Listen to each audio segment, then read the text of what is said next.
প্রত্যেকদিন আমরা ভগবানের চরণে খুব সুন্দরভাবে এই ফুলটাকে অর্পণ করতে পারি। প্রত্যেকটা বাড়িতে যারা জবা গাছ রাখি তারা চাই দু একটা জবা গাছ আর এই টগর গাছ দু একটা রাখতে। কি সুন্দর করে প্রত্যেকটা দিন এরভাবে ফুল ফোটে। এটা হচ্ছে থোপা টগর, দেখো বন্ধুরা, ওটা সিঙ্গেল ছিল, এটা থোপা। আর দেখতেও ভালো লাগে। গাছে দেখো পুরো গাছ ডালে ডালে কুড়ি ভর্তি রয়েছে। গরমকালে প্রত্যেক দিন কিন্তু সুন্দর করে ফুল দেয়। নমস্কার বন্ধুরা, অন্য সব গাছের সাথে আজকে তোমাদের কাছে নিয়ে এসেছি আমি একটা টগর গাছের ভিডিও। প্রত্যেক দিন আমরা ভগবানের চরণে খুব সুন্দরভাবে এই ফুলটাকে অর্পণ করতে পারি। প্রত্যেকটা বাড়িতে যারা জবা গাছ রাখি তারা চাই দু একটা জবা গাছ আর এই টগর গাছ দু একটা রাখতে। প্রত্যেকদিন দেখুন এইভাবে ফুল ফুটছে। আমার কাছে একটা এরকম সিঙ্গেল টগরের গাছ রয়েছে দুটো, আর একটা বড় থোপা টগর, সেটাও তোমাদের সাথে শেয়ার করব। প্রত্যেকদিন দেখো এবার সুন্দর করে ফুল ফুটতে থাকে। সুন্দর করে তোমরাও এই গাছ বাগানে অবশ্যই রাখতে পারো। কোনো যত্ন বেশি একটা লাগে না। দেখো মাটিটা তোমাদের দেখাই, টবের মাটিটা এই দেখো এভাবে রয়েছে। খালি সামান্য জল দিই, আর প্রত্যেক মাসে যে সার প্রয়োগ করি তাও নয়। যখন মনে হলো যে গাছটাকে দেখে যে একটু সারের দরকার আছে, একটু খাবারের দরকার আছে, তখনই এর মধ্যে বন্ধুরা আমি সার প্রয়োগ করি। তাতে খুব সুন্দর করে গাছে ফুলে ভরিয়ে দেয়। প্রত্যেক দিন দেখো কত কুড়ি রয়েছে। প্রত্যেক দিন এইভাবে এই গাছে ফুল ফুটছে। এর মধ্যে কি দিই আমি? এর মধ্যে জৈব সার যেটা আছে তোমার ভার্মি কম্পোস্ট বা গোবর সার, এই ধরনের গাছে যদি তোমরা ইউজ করতে পারো তাহলে গাছ কিন্তু খুব সুন্দর থাকবে। এই গাছ বছরের পর বছর এইভাবেই তোমাদের ফুল দেবে। শীতকালে এটা ডরমেন্ট পিরিয়ড শুরু হয়ে যায়, তখন গাছের পাতা একটু ছোট ছোট হয়ে যায়, গাছটা নির্জীব হয়ে যায়। যখনই গরম পড়ে আস্তে আস্তে গাছ আবার জেগে ওঠে আর খুব সুন্দর করে ফুলে গাছে ভরিয়ে দেয়। যে সারটা তোমাদের আমি আজকে দেখাবো সেই সারটা যদি তোমরা ইউজ করতে পারো, আর একটু ভালো জাতের টগর যদি তোমরা নার্সারি থেকে কিনতে পারো, তাহলে প্রত্যেক দিন ভগবানের চরণে এইভাবে তোমরা ফুল অর্পণ করতে পারবে। তো এটা তো তোমাদের দেখালাম, আর একটা বড় থোপা টগর আছে, সেটাও তোমাদের দেখাই চলো। তো বড় গাছটা তোমাদের দেখাতে নিয়ে আসলাম। দেখো এটা তো আরো সুন্দর। গাছটা দেখো কি সুন্দর করে প্রত্যেকটা দিন এরভাবে ফুল ফোটে। এটা হচ্ছে থোপা টগর, দেখো বন্ধুরা, ওটা সিঙ্গেল ছিল, এটা থোপা। আর দেখতেও ভালো লাগে। গাছে দেখো পুরো গাছ ডালে ডালে কুড়ি ভর্তি রয়েছে। গরমকালে প্রত্যেক দিন কিন্তু সুন্দর করে ফুল দেয়। প্রত্যেকটা ব্রাঞ্চ দেখো বন্ধুরা খুব ভালো রয়েছে, আর প্রত্যেকটা ব্রাঞ্চে দেখতে পারবে কুড়ি ভর্তি রয়েছে। ফাঙ্গিসাইড তোমাদের 15 দিন অন্তর অন্তর অবশ্যই এই গাছে তোমাদের ফাঙ্গিসাইড দিতে হবে। ফাঙ্গিসাইড না দিলে গাছের পাতাগুলো সব পচে পচে যাবে, তখন গাছের ফুলগুলোও পচে যাবে, পাতাগুলোও সুন্দর থাকবে না, নষ্ট হয়ে যাবে। এইটাই গাছের মেন। দেখো তোমাদের দেখাই, বলতে বলতে দেখাচ্ছি। এই একটা দেখতে পারবে, এই দেখো এই ধরনের কিন্তু বেশি জল বা কম জল হয়ে গেলে গাছে ফাঙ্গাস লাগার প্রবণতা খুব বেশি পরিমাণে এই গাছের মধ্যে আমি লক্ষ্য করেছি। তো এটা যদি তোমরা কেউ করতে পারো, গাছে 15 দিন অন্তর 20 দিন অন্তর যদি তোমরা ফাঙ্গিসাইড দিতে পারো, তাহলে গাছে খুব সুন্দর করে এইভাবে সবুজ পাতা নতুন নতুন আসবে, গাছ ভর্তি কুড়িও থাকবে। আমি দেখো এখানে আজকে সার প্রয়োগ করব, তার জন্য আমি এখানে এটাকে অ্যারেঞ্জ করে নিয়েছি।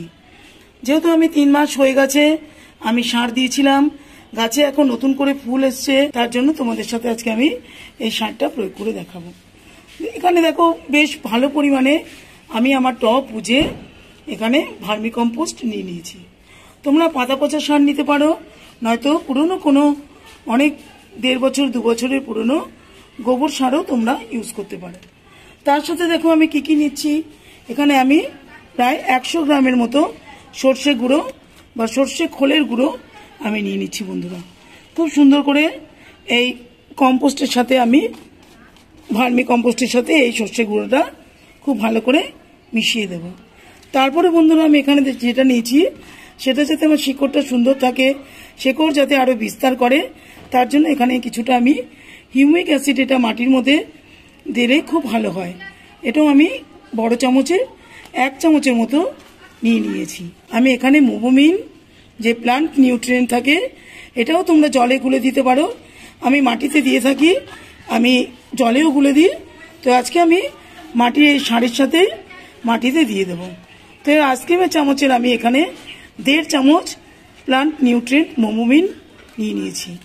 তার সাথে আমি নিয়ে নেব পটাশ। গাছে জৈব পটাশ ব্যবহার করে থাকি। কলার খোসা গুঁড়ো সবসময় ব্যবহার করি, তোমাদের দেখাই সব ভিডিওতে। তো আজকে আমার কাছে কলার খোসার গুঁড়োটা নেই, তার জন্য দেখো আমি এরকম অনলাইন থেকে এটাকে নিয়ে নিয়েছি। এটা হচ্ছে অর্গানিক পটাশ। এটা তোমার একেবারে জৈব উপায়ে পটাশটা তোমরা ব্যবহার করতে পারবে। ফুল ফলে তোমাদের মন ভরিয়ে দেবে গাছ, এটা যদি তোমরা ইউজ করতে পারো। এটা কিন্তু কোনো অ্যাডভার্টাইজ না, এই পটাশটা জৈব উপায় থাকে, তো তার জন্য আমি এটা ইউজ করি, সেটাই তোমাদের এই জন্য প্যাকেট থেকে দেখালাম। দেখো বন্ধুরা, এইরকম দেখতে হবে। এটা এরকম কয়েকটা দানা নিয়ে আমি আমার টব অনুযায়ী, যেহেতু আমার একটু বড় টব, 15 ইঞ্চি টব, তো আমি ভালো করে একটু বেশি কম হলে এটা বন্ধুরা কোনো অসুবিধা নেই, আমি এরকম কিছুটা পরিমাণ জৈব পটাশ দিয়ে দিলাম। যদি তোমরা পটাশটা ঠিক মতো গাছে ব্যবহার করো তাহলে কিন্তু গাছে ফুল ফল তো অবশ্যই আসবে, ফলের সাইজ বড় হবে, ফলে মিষ্টতা বজায় থাকবে। তো অনেকগুলো কাজ আছে পটাশে। তো আমি সুন্দর করে দেখো সারটাকে খুব ভালো করে এরকম ভালো করে সুন্দর করে মিশিয়ে নেব। সবশেষে দেখো মেলানোর পর আমি সুন্দর করে সারটাকে মিশিয়ে নেওয়ার পর যে জিনিসটা না করলেই হবে না, এটা কিন্তু অবশ্যই করবে, এটা একটা বায়ো ফাঙ্গিসাইড। তোমরা যদি মাটির মধ্যে এটা দিতে পারো সারের সাথে মিশিয়ে, খুব ভালো হবে, শিকড়ের কখনো ক্ষতি হবে না, গাছের শিকড় খুব ভালো থাকবে। তার জন্য দেখো একটু আন্দাজ করে আমি এখানে প্রায়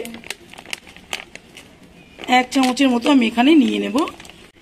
অল্প যত্নে কিন্তু সুন্দর করে বন্ধুরা এটা গাছে খুব প্রত্যেক দিন তোমরা টগর ফুল নিতে পারবে, আর প্রত্যেক দিন ভগবানের চরণে দিতে পারবে।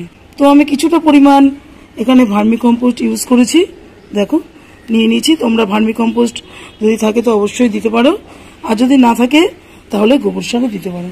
তার সাথে কিছুটা আমি পরিমাণ একটু সর্ষে ফুলের গুঁড়ো নিয়ে নিয়েছি, আর একটু পটাশ নিয়ে নিচ্ছি। দেখো এখানে আমি জৈব পটাশ গাছে ইউজ করি, তোমাদের দেখে এটা অনলাইন থেকে তোমরা পেয়ে যাবে।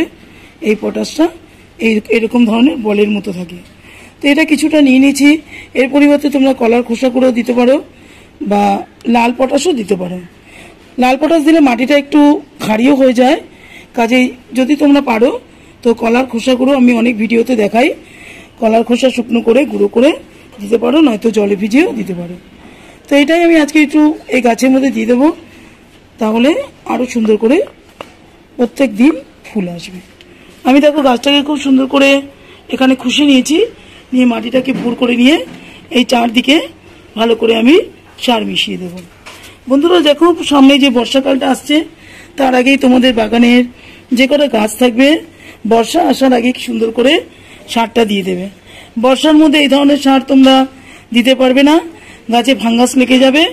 কাজেই বর্ষার আগে আগে ঠিক এই যে সময়টা চলছে এই সময়টাতে প্রত্যেকটা গাছে কিন্তু তোমরা অবশ্যই এইভাবে সার প্রয়োগ করে দেবে। আবার যখন বর্ষা শেষ হয়ে যাবে তখন আবার তোমরা এই ধরনের গোবর সার বা কম্পোস্ট জাতীয় সার অবশ্যই গাছে ইউজ করতে পারো। দেখো আমি খুব সুন্দর করে এটা দিয়ে নিলাম। দিয়ে একটু সামান্য পরিমাণে জল দিয়ে দেবো, অল্প পরিমাণে সার দেওয়ার পরে দেখো আমি অল্প করে জল দিয়ে নেব। সবসময় গাছের মাটিকে একটু ময়েস্ট ভাব রাখবে, প্রত্যেকটা গাছে এটাই নিয়ম। আর টগর গাছে কিন্তু আমি দেখেছি একটু জল বেশি লাগে। ভালো করে আমি দুটো গাছে এরকম জল দিয়ে নিলাম সার দিয়ে।